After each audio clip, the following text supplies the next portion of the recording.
My name is Henrietta J. Hill, and I am 32 years old. I used to think love was a fortress.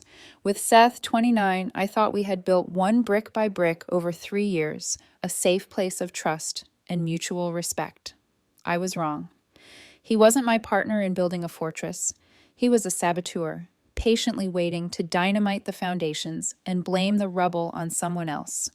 And the person he chose to blame was my brother, Daniel. The last month had been hell. Daniel, my younger brother by 3 years, and my best friend by a lifetime, had been in a horrific car accident. A drunk driver ran a red light and T-boned his car, shattering his legs. He'd been in the ICU for a week and was now in a long-term recovery ward at St. Mary's Hospital, facing a brutal series of surgeries and months of physical therapy. My life had become a triangle of work, home, and the sterile, antiseptic-smelling corridors of that hospital. Seth seemed supportive at first. He made food for my parents, offered sympathetic lines, rubbed my back when I came home exhausted, but lately a chill had entered our apartment. His sympathy started to feel performative, and his frustration started to slip out more often. "I just miss you," he'd say. "It feels like this family emergency has taken over our entire life." I told myself it was just strain. I told myself we were both tired. I told myself love could handle a hard season. Last night, it all came to a head. I came home late from the hospital. Daniel had a rough day, and I stayed until he finally fell asleep. When I opened the apartment door, I found Seth sitting in the dark, one lamp on, tear tracks on his face. His body was coiled tight, radiating a trauma that felt chillingly real. My heart sank. "Seth, what's wrong? What happened?" I asked, rushing to him. He flinched when I tried to touch him, pulling away like my hand was fire. His voice, when he spoke, was ragged. "It was Daniel." I froze. "Daniel? What about Daniel?" "He came here," Seth sobbed, wrapping his arms around himself. "Last night while you were at the hospital." My mind went blank. The words made no sense, like trying to assemble a sentence from random letters. "Seth, that's impossible." "Don't you dare tell me it's impossible," he shrieked, voice cracking. He let himself in with the spare key under the planter. He was angry. He said I was a distraction. He said I was keeping you from your family when you were needed. He said I was selfish. The details tumbled out in a torrent, each one designed to sound more believable than the last. He said he told Daniel to leave, and Daniel wouldn't. He said Daniel grabbed him, shoved him against the wall. Then Seth choked on a sob and buried his face in his hands. "He assaulted me," he whispered. "Your brother assaulted me." The room tilted. The accusation was so monstrous, so alien to the Daniel, I knew that my brain struggled to process it. Daniel, the gentle soul who once cried because he accidentally stepped on a butterfly. And yet Seth's performance was convincing. His shaking hands, his terror, the raw despair. That's what monsters count on, the doubt they can plant with a performance. But the logical part of me, the process-driven part I rely on at work, was already running a diagnostic. It flagged a catastrophic error. Daniel had been in a hospital bed for 3 weeks. He couldn't walk. He couldn't even get to the bathroom alone. Instead of screaming, instead of reacting the way Seth probably expected, I felt cold clarity descend. Emotion is a storm. Logic is a lighthouse. I needed to be the lighthouse. I knelt in front of him, my voice gentle, masking the ice forming in my veins. "That's horrible," I said, the words tasting like ash. "I'm so sorry. Are you okay? Did he hurt you?" "I'm sore," Seth whispered. "My wrist. He grabbed it so hard." "Okay," I said softly. "We're going to deal with this. First thing we do is go to the police. We file a report right now." I saw a flicker in his eyes. Panic, quick and sharp. "I don't know if I can," he stammered. "I'm scared. I just want you to hold me." "I will," I said, standing. "But this is too serious to wait. Assault is a crime. We report it." Then I did something deliberate. "Before we go," I said, "there's someone else we have to tell. We have to call my parents." "Your parents," he repeated, voice suddenly small. "If Daniel did what you said he did," I replied, "they need to hear it. They need to know who their son really is." I pulled out my phone and put it on speaker. This was the moment, the point of no return. I was giving Seth one last chance to abandon the lie. He didn't take it. He nodded, like a cornered animal convinced it still had one last trick. My parents answered on the first ring. "Mom, Dad," I said, voice heavy. "Seth is here. Something terrible happened, and you need to hear it from him." My mother's worried voice filled the room. "Seth, honey, are you all right?" With a choked sob, Seth launched into the story again, even more detailed now, describing Daniel's clothes, the smell of alcohol, exact words of contempt. He was a masterful storyteller. I listened, my heart turning to stone. I was witnessing the attempted murder of my brother's character while he lay helpless in a hospital bed. When Seth finished, there was stunned silence on the line. My mother began to cry. My father kept repeating, "No, not our Danny, no." "I'm so sorry," I said, letting the gravity settle. "I know this is hard to believe. It's monstrous, unforgivable." I paused, then looked directly at Seth, who was watching me with tragic, vindicated expectation. "And it would be," I continued, my voice hardening, "if any of it were true." Seth's face went slack. "What?" he whispered. "What are you talking about?" "There's one massive problem with your story," I said, voice now steel. "Daniel has been in St. Mary's Hospital for 22 days. He hasn't left his room, let alone his bed, for 3 weeks." I held up my phone. "This is a photo I took an hour ago. He's asleep in his hospital bed after pain medication. You see that cast? You see that traction? He's had 2 major surgeries. He physically cannot stand. He can't even get to the bathroom alone." Seth stared at the screen, and his carefully constructed lie shattered. "So," I said quietly, "I'll ask you again. Who assaulted you last night?" Color drained from his face. He sputtered denial. "No, you're lying. You're covering for him. Maybe he snuck out." "Snuck out," I repeated with a humorless laugh. "A man who can't walk." From the speakerphone, my father's voice boomed, no longer sad, but furious. "You vile, evil boy." That's when Seth finally broke. Not into remorse, but into hatred. "You're choosing him over me," he screamed. "You spent all your time there. You forgot about me. I wanted you to choose me." The confession hung in the air, twisted and narcissistic. He was willing to destroy an innocent, injured man's life just to make himself the center of mine. I felt nothing where love used to be. "It's over," I said flatly. "Pack a bag, get out of my apartment and out of my life." And in that moment, Seth realized his lie hadn't just fallen apart. It had detonated, and he was standing alone at the center of the blast. The hours after his confession didn't feel dramatic. They felt clinical, like my emotions had shut down to keep me functional. Seth packed a bag, alternating between venom and tears, and I stood by the door like a sentinel until he was gone. The second it clicked shut, I deadbolted it and called a 24-hour locksmith. I didn't care that it was late. I didn't care that it cost extra. I cared that he knew where the spare key was kept, and the last thing I was going to do was sleep in a home that no longer felt secure. My parents came over the next morning, exhausted and furious, and we sat at my kitchen table with the time-stamped hospital photo of Daniel in the center, like a piece of evidence in a trial. Because that's what it was now. Not a breakup, not a misunderstanding. A weaponized lie that could have destroyed my brother's life if I'd reacted with emotion instead of logic. My father insisted we meet with a lawyer immediately. He said a lie that vile couldn't be allowed to float unchallenged. He was right. The attorney was blunt. Seth hadn't just said something crazy. He had accused a specific person of a specific crime. That was defamation. If he repeated it publicly, it could escalate into filing a false report, which was a crime in itself. The lawyer drafted a cease and desist letter warning Seth against repeating the accusation and documenting the hospital alibi in writing. We sent it. I remember thinking that would be the end, that shame would do what consequences hadn't. I was naive. Seth couldn't maintain the lie that Daniel assaulted him, so he mutated it. He began texting our mutual friends a new version that preserved his victim status while dodging the obvious impossibility. "I don't know who it was," he wrote to one friend, "but he looked just like Daniel, and Henrietta is covering it up. Her family is covering it up. I'm terrified." The smear campaign moved fast because it was designed to. It didn't ask people to think. It asked them to react. My phone started buzzing with confused messages. "Is Seth okay? He says something happened. Why did you kick him out? Did your brother really?" The last one made my stomach turn. I responded the same way to each person, calm and concise, refusing to be dragged into Seth's emotional theater. Seth made a false accusation of assault against my brother, who has been hospitalized and unable to walk for 3 weeks. The relationship is over. I'd appreciate you respecting my privacy. Some people believed me immediately. Others hesitated, trapped by Seth's performance and the social instinct to believe the victim.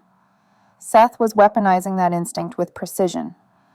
I lost a few friends that week, not because they chose him, but because they chose doubt over facts.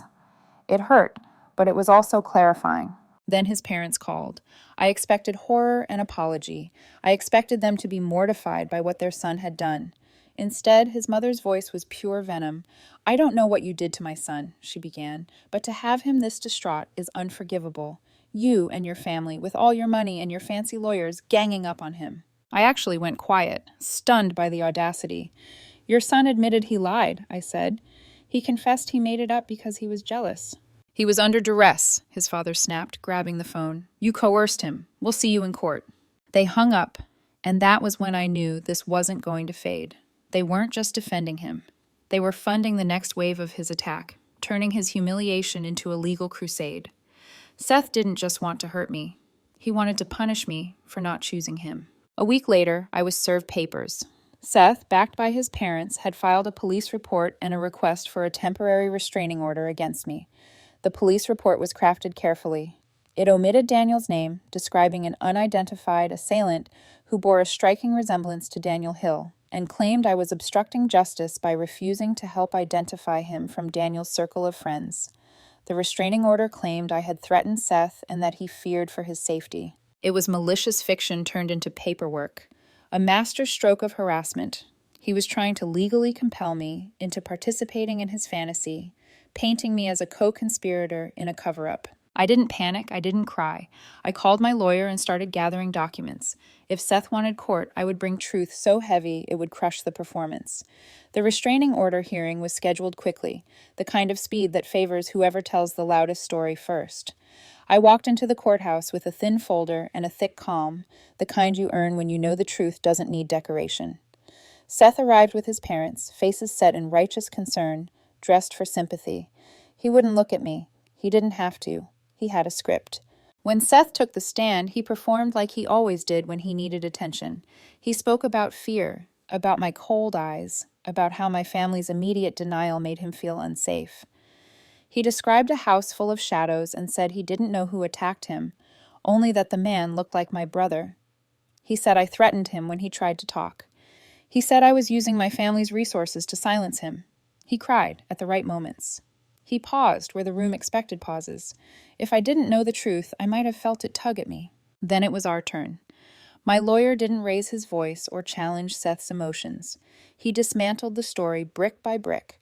He entered Daniel's complete medical file into evidence, not summaries, not letters, but the charts, dates, times, surgeries, mobility restrictions.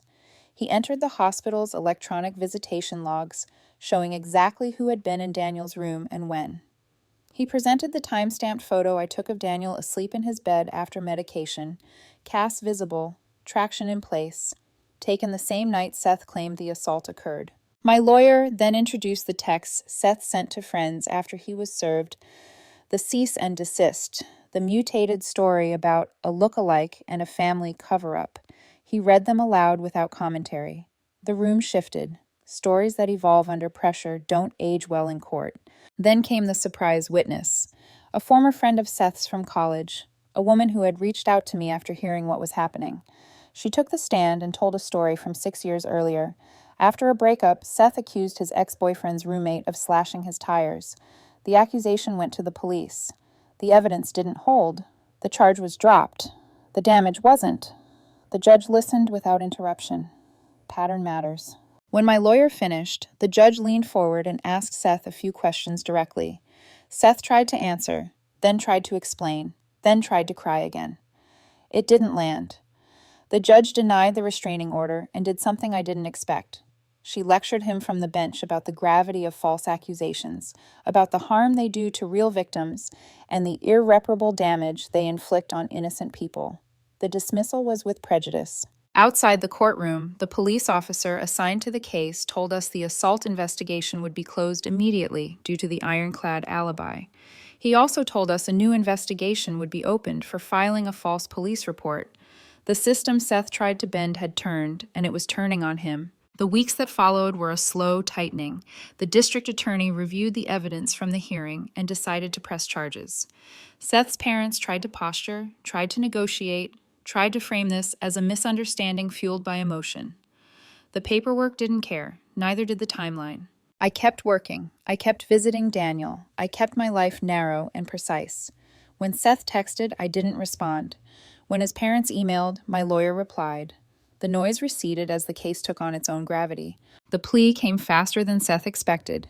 Faced with the evidence and the testimony establishing a pattern, he pled guilty to filing a false police report. A misdemeanor, the prosecutor said, but one that would follow him. The sentence was probation, a significant fine, mandatory psychological counseling, and 300 hours of community service at a center that supports actual victims of assault. It wasn't revenge, it was correction. I felt nothing when the judge read it out. Not relief, not triumph, just a quiet confirmation that truth, presented patiently, works. The civil case took longer, not because the truth was unclear, but because Seth's parents kept trying to delay what they couldn't undo. They funded motions, requests, letters filled with righteous language about misunderstanding and stress. None of it changed the facts. My lawyer framed the suit narrowly and relentlessly, defamation and malicious prosecution, damages quantified, evidence indexed, timelines aligned. The pressure did what pressure does. It collapsed the performance. Seth's parents agreed to settle, covering every dollar of my legal fees and paying a substantial sum in damages, contingent on a binding, non-disclosure agreement that barred Seth from ever speaking or writing about me or my family again. Silence, finally, in enforceable form. I donated a large portion of the settlement in Daniel's name to a charity that supports victims of drunk driving accidents. It wasn't symbolic, it was practical. Daniel's recovery had taught us how expensive survival can be, how fragile bodies are when someone else's recklessness enters the equation. The charity sent a receipt and a handwritten note. Daniel cried when he read it, the quiet kind of tears that come from being seen after a long stretch of pain. Daniel is walking again, not the way he used to, not without stiffness and patience, but he's walking.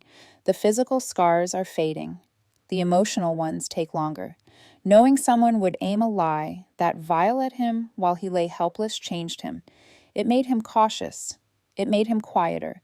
It also made our family closer than we've ever been. Crisis can either fracture you or weld you. We were welded. As for Seth, the sentence did what it was supposed to do. Probation has a way of shrinking grand narratives into weekly check-ins and mandatory sessions. Counseling forced him to sit with consequences instead of curating them. Community service at a center for actual victims did not offer applause or absolution. It offered work. He did not like it. That was the point. I changed the locks again, not because I was afraid, but because the sound of a new mechanism clicking into place felt right. I rearranged the apartment. I moved the couch away from the wall he'd paced in front of. I replaced the planter where the spare key used to be with a heavy ceramic bowl that holds nothing but light. I kept my routines. I expanded them.